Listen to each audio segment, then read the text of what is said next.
Seigneur, merci bien-aimé. Nous allons passer maintenant à notre thème. Comme je disais, c'est l'Éternel seul qui délivre. L'Éternel seul qui délivre. Pourquoi? Parce que le moment où nous traversons, c'est un langage. Je vous l'ai dit, c'est un langage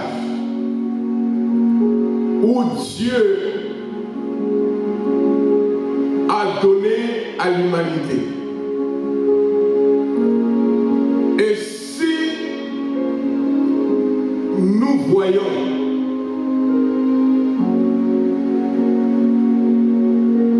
ce coronavirus où a pris l'ampleur, a pris une dénomination, la pandémie. Et ce que nous pouvons saisir, pandémie, c'est juste une épidémie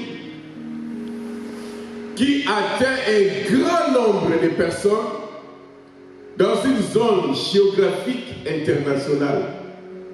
C'est-à-dire que cette situation que nous vivons est une situation universelle qui a touché le monde entier. Et si nous voyons ou vous voyez une situation toucher le monde entier, cette situation devient d'une manière universelle ce langage. Ce langage que Dieu attire attention à l'humanité. Pourquoi l'Éternel est seul qui délivre? Si nous regardons au commencement, nous allons comprendre que l'Éternel est le seul qui délivre. Il est le seul. Au commencement, le premier livre de la naissance, c'est le livre de Genèse. Le livre de la naissance, c'est un livre et au-dessus de tout livre. Parce que dans ce livre contient toutes choses de l'humanité. Il n'y a rien qui se trouve sur cette terre qui n'a été tiré de ce livre. Tout ce que nous pouvons parler, ça se trouve dans ce livre de la naissance. Alors, pour que nous puissions comprendre les choses, il faudrait que nous puissions aller à la source. Et si nous entrons dans la source, Genèse, chapitre 1, verset 1, la Torah où la parole de Dieu nous dira, Dieu au commencement créa les cieux et la terre. Il créa les cieux et la terre. Nous voyons les galaxies qui nous entourent, la lune, le soleil, les étoiles. Et nous voyons la planète Terre qui est composée de beaucoup de choses. Cela dit de l'ouvrage de Dieu ou l'œuvre de Dieu, c'est lui qui a créé. Alors c'est Dieu qui est esprit, qui est le Tout-Puissant. Il est insondable dans sa nature. Il est venu se révéler à une personne. Quand il a créé l'homme, il a créé la femme. Et nous voyons que ce Dieu-là continue de se manifester. Il y a eu un moment où le peuple souffrait. Ils étaient dans l'esclavagisme. dans le déséquilibre, il cherchait les moyens de s'en sortir. Mais ce peuple-là est venu révéler son identité à Exode chapitre 3, le 13e verset, nous allons lire la parole du Seigneur. Exode chapitre 3, au 13e verset, la Bible nous dit, Moïse dit à Dieu, j'irai donc vers les enfants d'Israël et je leur dirai, le Dieu de vos pères m'envoie vers vous. Mais s'ils me demandent quel est son nom, que répondrai-je? Dieu dit à Moïse, je suis celui qui suis. Et il rajouta, c'est ainsi que tu répondras aux enfants d'Israël. Celui qui s'appelle je suis m'a envoyé vers vous. Voilà, bien-aimés dans le Seigneur, et si nous allons plus loin, dans la langue hébraïque, nous allons voir que Yahweh est appelé en Y majuscule, H muet majuscule, V majuscule, H muet majuscule. C'est-à-dire que c'est lui qui est éternel. C'est pour cette raison qu'il avait répondu à Moïse, je suis celui qui suis. Il se personnifie, la première personne du singulier, parce qu'il est seul. Et le verbe être, aux premières personnes. D'où éternel et vivant. Là où tu es, là où je suis, le monde entier est sous son contrôle. Rien ne pourra échapper éternel. Et je voudrais dire aussi, l'homme ne peut jamais se séparer de Dieu. L'homme en aucun cas ne pourra se séparer de l'éternel. Que tu sois riche, pauvre, n'importe quelle couleur, n'importe quelle culture, nous tous, nous sommes les créatures créées à l'image de Dieu. Que tu crois ou tu ne crois pas, il y a une seule chose, notre Créateur, il est le gardien de toutes les âmes qui se trouvent sur cette planète Terre. Donc toutes les âmes appartiennent au contrôle de l'Éternel Dieu Tout-Puissant. C'est pour cette raison quand une personne quitte la Terre, on lui dit que ton âme repose en paix. Posons-nous des questions. L'âme de cette personne-là doit reposer en paix où? Où est-ce que l'âme-là doit trouver la paix? Dans l'eau ou dans quel lieu? Mais l'âme de la personne trouve la paix auprès de son Créateur. Parce que le Créateur est le gardien de toutes les âmes. Alors, il est évident et important que nous puissions avoir la communion avec le Créateur. Pourquoi? Parce qu'il est le gardien de nos âmes. C'est pour cette raison, bien aimé, l'Éternel est le seul qui peut répondre à nos préoccupations, à nos questions qui nous reviennent toujours, à tout ce qui nous semble très difficile. Il est le seul. Les moments où nous traversons partout dans le monde, C'est un moment où je partage deux points qui sont très importants. Le premier point, c'est le langage pour nous qui croyons. Nous qui croyons à l'Éternel Dieu Tout-Puissant, celui qui nous a donné l'existence. Parce que lui, il est en dehors de l'existence. Il a donné l'existence au Fils de l'homme. Parce qu'il appelle à l'existence ce qui n'existe pas. Il nous a donné ça.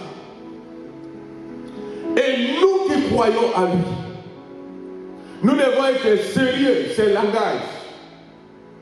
Les choses que nous voyons aujourd'hui, coronavirus, ça fait partie des plaies dans la Bible. Ça fait partie aussi des fléaux dans la Bible. Si vous lisez Exode 7, chapitre 7, vous allez voir les plaies. Et jusqu'aux dernières plaies éternelles, celles qui avaient intervenu, le peuple qui mourait, le peuple qui avait perdu de l'espérance, mais Dieu avait dit, les sang vous servira de signe. Lorsque l'ange de la mort passera au pays de l'Égypte, et qu'il verra le sang qui était sur vos maisons, il ne détruira pas cette maison.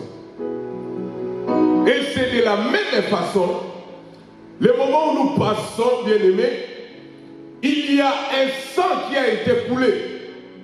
Il y a de cela 2020. C'est le sang précieux de Jésus-Christ. D'où, bien-aimés, tous ceux qui croient à l'Éternel, tous ceux qui ont reçu Jésus comme Seigneur et Sauveur, c'est le moment de redresser nos vies. C'est le moment de nous affermir dans le Seigneur. C'est le moment de servir Dieu avec intégrité et fidélité. C'est le moment d'avoir encore plus de confiance à l'Éternel. Pourquoi? Parce que les temps sont mauvais. Regardez, nous sommes confinés dans des maisons, dans des endroits. C'est le langage. C'est le moment de la retraite. Le moment de la méditation, le moment où nous devons prier, le moment où nous devons demander Dieu pourquoi ça, c'est le langage. Parce qu'il est prêt pour chercher son église. L'enlèvement n'est pas loin. Maintenant, nous passons des moments eschatologiques qui signifient les moments des signes. Vous avez oublié tsunami. Vous avez oublié les séismes. Vous avez oublié où il y a inondation. Vous avez oublié ce qui est sida. Vous avez oublié d'autres plaies. Ce sont des fléaux, signifient les malédictions. Alors, l'Éternel est celle qui enlève les malédictions. Il avait enlevé ça au poteau du calvaire, si vous croyez. Et deuxième aspect du langage, pour les habitants de la terre. Les habitants de la terre, c'est le langage de Dieu. C'est le langage où Dieu nous dit, nous devons faire attention. Et dans Romains chapitre 1, verset 18, écoutez bien, pourquoi ce langage de Dieu est adressé à l'humanité. Quoi qu'il en soit à ta classe, je vous respecte. Quoi qu'il en soit à ton niveau, je vous respecte. Quoi qu'il en soit à ta race, je vous respecte. Quoi qu'il en soit à la religion, je vous respecte. Ici, je ne parle pas de la religion, mais je parle de la Torah de Dieu, le message du Créateur pour tout être humain. Nous avons un seul Créateur, celui qui nous a créés à son image et à sa ressemblance. Romains chapitre 1, verset 18 nous dit ceci. La colère de Dieu s'éleva la colère de Dieu s'éleva du ciel contre toute impiété et toute injustice des hommes qui retiennent injustement la vérité captive. Car ce qu'on veut connaître de Dieu est manifeste pour eux, Dieu le leur ayant fait connaître. En effet, les perfections invisibles de Dieu, sa puissance éternelle, sa divinité, se voient comme à l'œil. Depuis la création du monde, quand on les considère dans ses ouvrages, ils sont donc inexcusables. Puisque ayant connu Dieu, ils ne l'ont point glorifié comme Dieu et ne lui ont point rendu grâce, mais se sont égarés dans leurs pensées et leur cœur sans intelligence a été plongé dans le ténèbre. Se vantant d'être sages, ils sont devenus fous. Et ils ont changé la gloire de Dieu, incorruptible à image, représentant l'homme corruptible, des oiseaux, des quadrupèdes et des reptiles. C'est pourquoi Dieu les a livrés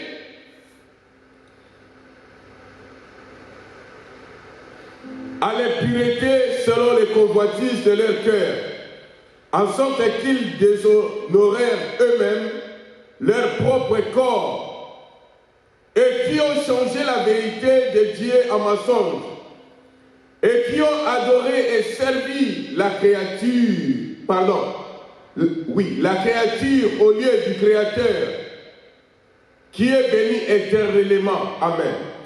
C'est pourquoi Dieu les a livrés à des passions et flammes, car leurs femmes ont changé l'usage naturel en celui qui est contre nature. Et de même, les hommes, abandonnant l'usage naturel de la femme, se sont enflammés dans leurs désirs, les uns pour les autres, commettant homme avec homme des choses inflammes et recevant à eux-mêmes les salaires que méritait leur égarement.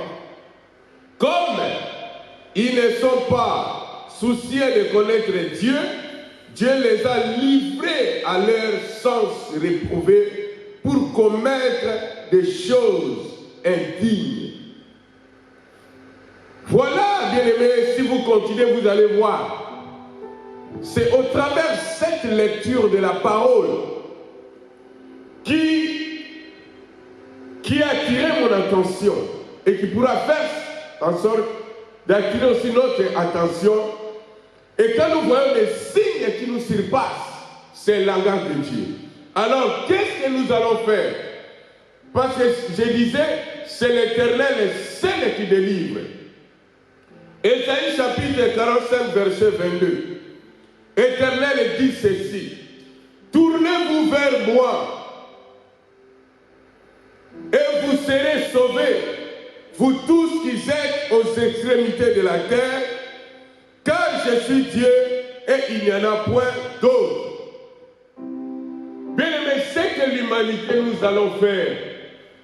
Il faut que nous puissions tourner à Dieu. L'humanité, écoutez bien, si vous avez oublié qu'il y a un créateur, je vous rappelle ce matin qu'il y a un créateur. Tournez-nous vers l'Éternel. Abandonnez les idoles. Abandonnez les fétichismes. Abandonnez l'abomination comme nous avons entendu. Ils se sont emportés, homme avec homme, femme avec femme. Ces actes ont été déjà dans Sodome et Gomorrhe. Ce sodomisme a commencé déjà depuis. Et Dieu avait détruit Sodome et Gomorrhe par le feu à cause de l'abomination des habitants de la terre. Dieu avait fait naufrage. Il avait submergé au temps de Noé les habitants de la terre. Et Jésus-Christ se souligne. Ceux qui génération ne passera point. De la même manière que les temps de Noé et Sodome et Gomorrhe ont été, c'est de cette façon que ces temps aussi, les gens de ces temps vont vivre. Écoutez bien, abandonnez le mal, abandonnez tout ce que nous avions fait. Retournons à Dieu, de lire la Torah, de lire le premier livre. Cela va nous soutenir. Cela va réveiller notre conscience et subconscience pour que nous puissions recevoir la grâce divine de Dieu. Au verset 23, la parole nous dit « Je jure par moi-même, la vérité sort de ma bouche et ma parole ne sera point révoquée. Tout genou fléchira devant moi et toute langue jurera par moi. » Au verset 23 d'Ésaïe chapitre 45, qu'est-ce que cela veut dire? Fléchir les genoux veut dire se plier, veut dire se courber. C'est un signe de reconnaître la souveraineté de Dieu. C'est pour cette raison que nous adorons l'Éternel, Dieu Tout-Puissant. Pourquoi? Parce qu'il est souverain. D'où nous devons reconnaître la souveraineté de Dieu. Ce n'est pas que quand tu as l'argent, tu vois que tu surpasses tout. Tu es intelligent, tu crois que tu surpasses tout. Tu as les moyens, tu crois que tu surpasses tout. Mais ce qui est très important, même si tu as ça, merci, gloire à Dieu. C'est une bénédiction. Mais n'oubliez pas Dieu. N'oubliez pas la souveraineté de Dieu. Parce que sa souveraineté surpasse toute chose. Surpasse l'argent. Surpasse notre intelligence. Surpasse tout ce que nous pouvons posséder. Nous devons tourner vers Dieu. Nous devons tourner. Nous devons abandonner tout ce que nous avions fait. Si tu es athée, toi qui m'écoutes, je te dis, il y a un Créateur. Laissez d'en douter. Répandez-vous. Si tu as des fétiches, si tu as des bagues magiques, si tu as des gourmets, si tu adores les statues, écoutez bien, les statues de bois ne peuvent jamais te donner la grâce, ne pourraient jamais te donner la vie. Si tu invoques les esprits impurs, ne pourront jamais te protéger. Mais il y a un nom glorieux, il y a un nom magnifique que je voudrais vous communiquer. C'est le nom de Jésus-Christ. Pourquoi Jésus-Christ? Parce que, voire même sa naissance, les bergers ont vu les anges qui sont venus leur dire, aujourd'hui dans la ville de David, un sauveur est né. Bien-aimés, allez à l'Orient et vous allez voir les traces de ce que je suis en train de vous dire. C'est la vérité. Les personnes qui vivaient dans les temps anciens jadis, il y avait aussi les incrédules. Il y avait aussi les gens qui croyaient. Mais les gens qui croyaient vivaient dans la silence de Dieu, vivaient dans la protection de Dieu, vivaient dans la grâce de Dieu. Même quand je prêche maintenant, le coronavirus ne pourra jamais toucher les gens qui invoquent Jésus-Christ, les gens qui implorent le sang qui a été coulé, innocent, au poteau du calvaire. Si le sang donne la vie, si je vois au niveau de la médecine, il demande que les personnes puissent donner leur sang pour faire redonner la vie à ceux qui sont malades. Parce que le sang symbolise la vie. À combien plus forte raison que le sang de Jésus-Christ pourra-t-il pas donner la vie à ceux qui croient?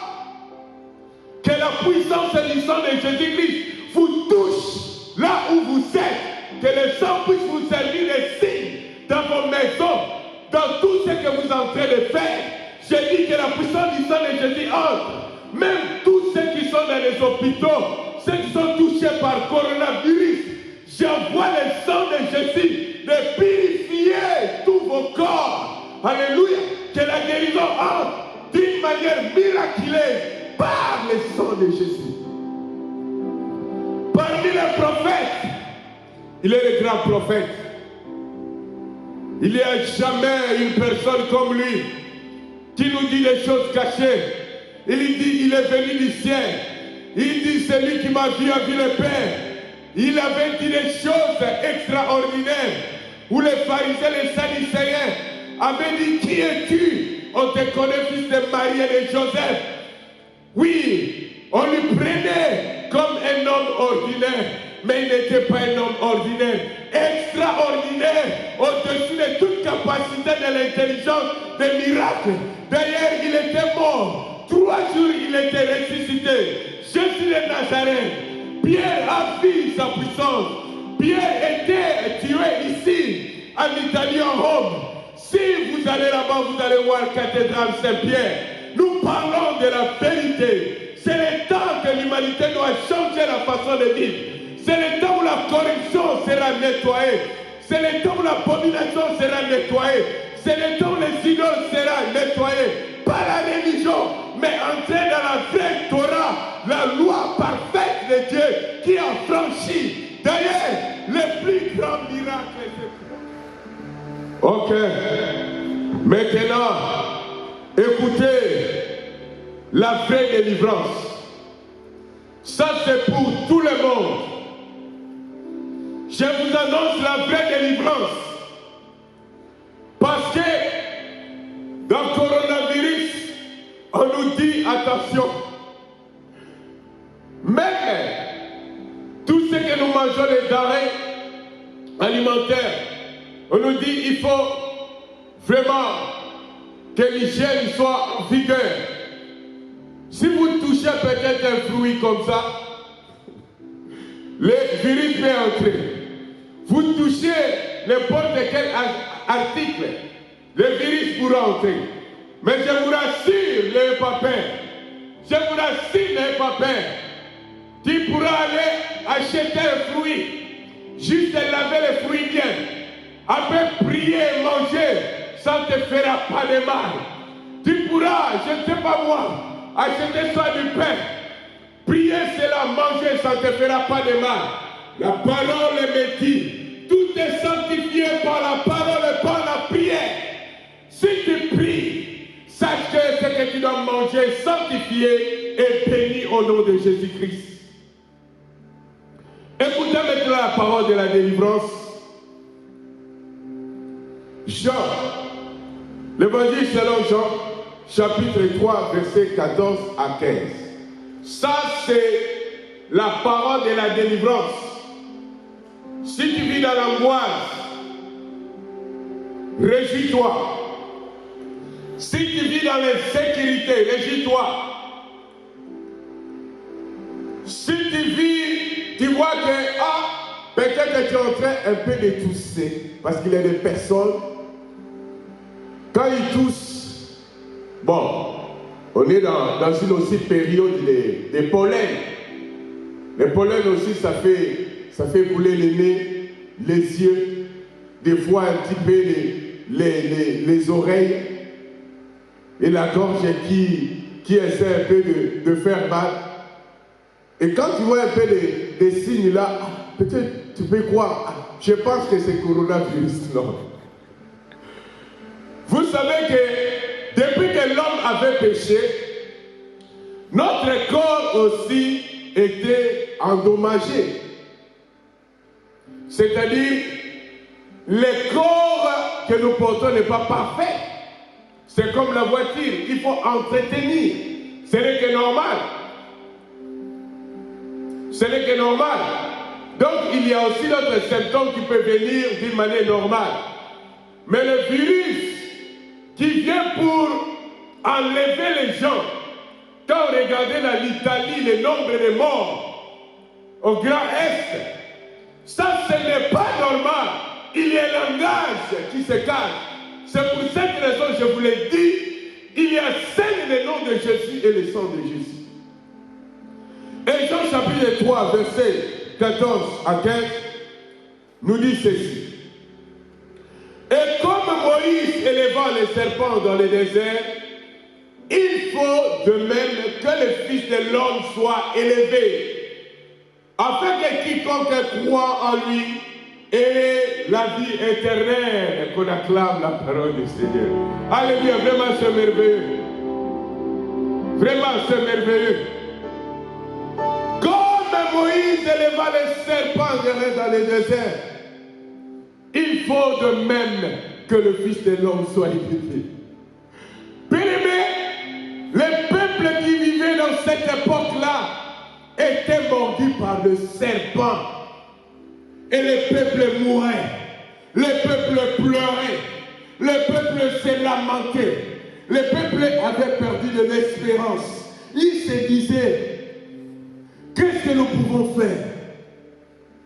Alors, ils sont allés voir le serviteur de Dieu au nom du grand prophète majeur, Moïse. Il dit, Moïse, qu'est-ce que nous devons faire? Comme le prophète de Dieu, les hommes de Dieu, ils travaillent toujours avec Dieu. Même quand je prêche là, ce n'est pas le pasteur Alexandre, mais je suis inspiré de Dieu par son esprit, que je passe le message pour t'atteindre, pour te toucher, pour te communiquer la foi. C'est Dieu qui te parle au travers l'homme de pas peur. Alors Dieu dira à Moïse, tu dois faire une perche, un bois, tu dois élever le bois là. Mais fais un serpent de rein. Et tu dois pencher ça sur le bois. Et lorsque quelqu'un sera mordu par le serpent de rein, s'il regarda le serpent que tu avais penché sur ce bois, il retrouvera la vie. Bien aimé, le désert c'est quoi? Le désert c'est le monde. Regardez la manière où le monde se trouve. Même les présidents, même les rois, même les chefs militaires. J'ai suivi au niveau des médias, les militaires, comment est-ce qu'ils se sacrifient, que Dieu les bénisse. Le corps médical, que Dieu les bénisse. Il y a aussi d'autres volontaires, Dieu les bénisse. Ils se sacrifient afin que cette propagation ne puisse pas avoir l'ampleur. Personne n'a la puissance devant ce virus pour l'anéantir. Nous sommes dans un désert. Il y a l'insécurité, il y a tout. Regarde, on est confiné. Donc, c'est un désert. Mais maintenant, qu'est-ce que nous cherchons? Nous cherchons le remède. Nous cherchons la solution. Au niveau des médicaments et tout et tout. Mais ce qui est très important, cherchons le refuge à Dieu. Maintenant, quel symbolise le bois? Quel symbolise le serpent? Le serpent, c'est un signe de malédiction. Si tu vois un serpent, tu vois déjà que cet animal est très dangereux. Et le serpent, quand tu le vois, tu vois que non, c'est dangereux. Serpent symbolise la malédiction. Et le bois, je vous envoie de regarder Golgotha. Vous allez voir que le bois a été élevé en Golgotha. Et il y a eu une personne, il était là sur la croix, comme maudit, son nom c'est Jésus-Christ. Il avait porté la malédiction de l'humanité. Il avait porté les capacités de l'humanité. Il avait porté toute maladie, que ce soit coronavirus, ne pourrait jamais se tenir devant la mort de la croix de Jésus-Christ.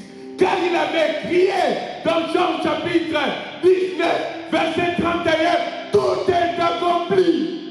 Au poteau du calvaire, coronavirus était écrasé au nom de Jésus. Jésus était mort pour toi qui m'écoutes. Jésus était mort. Bien m'écoutes à cet instant, il était élevé pour toi. Et regardez Jésus. Évoquez Jésus. Évoquez le sang de Jésus. Et tu obtiendras le salut.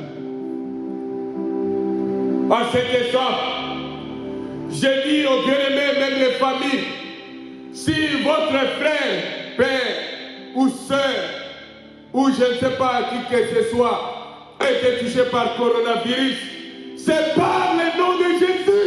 Soyez guéris, soyez visités, que la puissance de Dieu entre dans les hôpitaux, que le nom de Jésus vous touche, que le nom de Jésus vous guérit, là où vous pouvez se retrouver.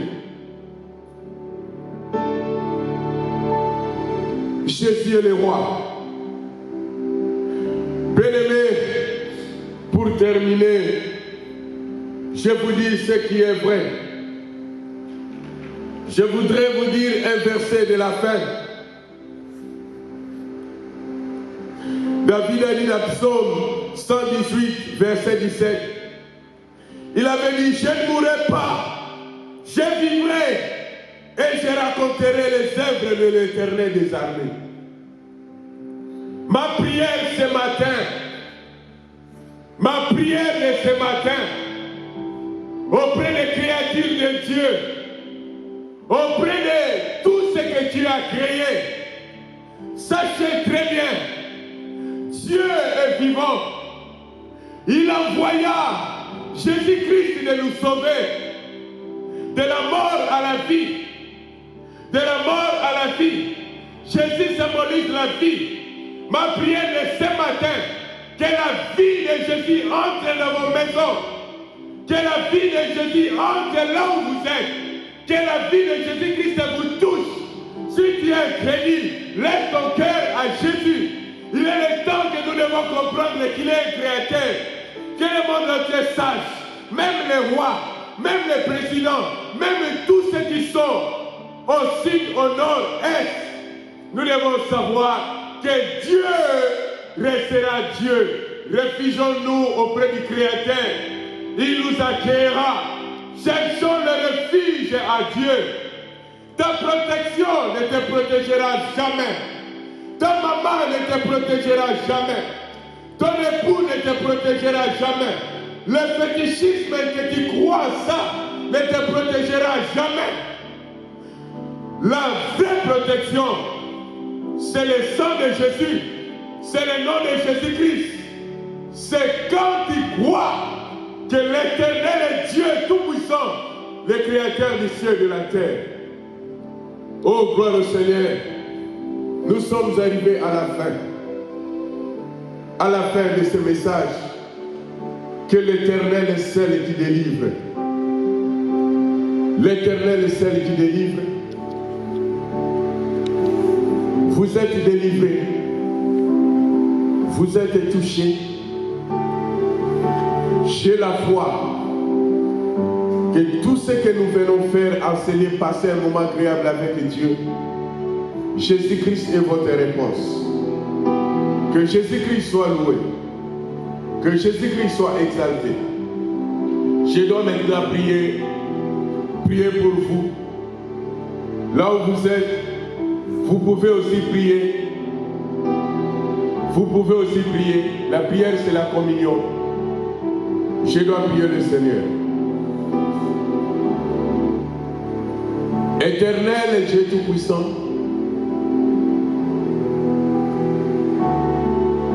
sois élevé, sois glorifié. Tu es le seul créateur, tu es le seul véritable, tu es le seul qui affranchit, tu es le seul qui bénit, tu es le seul qui guérit, tu es le seul qui parle mieux. Oh Éternel, ta parole donne la vie. Tu avais commencé de parler avant la création, après la création, et tu continueras toujours de parler pour l'intérêt de l'humanité, l'intérêt de chaque personne créée à ton image et aussi à ta ressemblance. Nous te bénissons pour le temps que tu nous as accordé d'écouter cette parole de vie, car tu es notre délivrance. Merci pour cette parole. Merci pour les auditeurs, ceux qui ont reçu cette parole en qualité de la parole de Dieu. Ils n'ont pas mis l'incrédulité, mais ils ont ouvert leur cœur et ils ont cru qu'ils soient bénis de ta part. Leur esprit, leur âme, leur corps, leur maison, même tout ce qu'ils vont manger, soient bénis au nom de Jésus. Leurs vêtements soient bénis au nom de Jésus. Leurs mouvements soient bénis au nom de Jésus. Père, permets que tes anges, que la puissance du sang de Jésus protège la vie de tout et chacun au nom de Jésus-Christ. Je prends l'autorité auprès de tous ceux qui sont malades, tous ceux qui toussent, tous ceux qui ont des fièvres, tous ceux qui ont des rides. Par le nom de Jésus-Christ, que la guérison divine, d'une manière miraculeuse, vous touche et soyez guéris au nom de Jésus-Christ. Père, merci. Nous te prions sous ta haute souveraineté, autorité. Merci de continuer de nous protéger, de bénir les continents du monde entier. Nous te prions la grâce, la miséricorde. Ne nous impute pas le mal, mais délivre-nous du mal, car c'est à toi qu'appartient le règne, la puissance et la gloire au siècle des siècles. Amen. Gloire au Seigneur, gloire au Seigneur.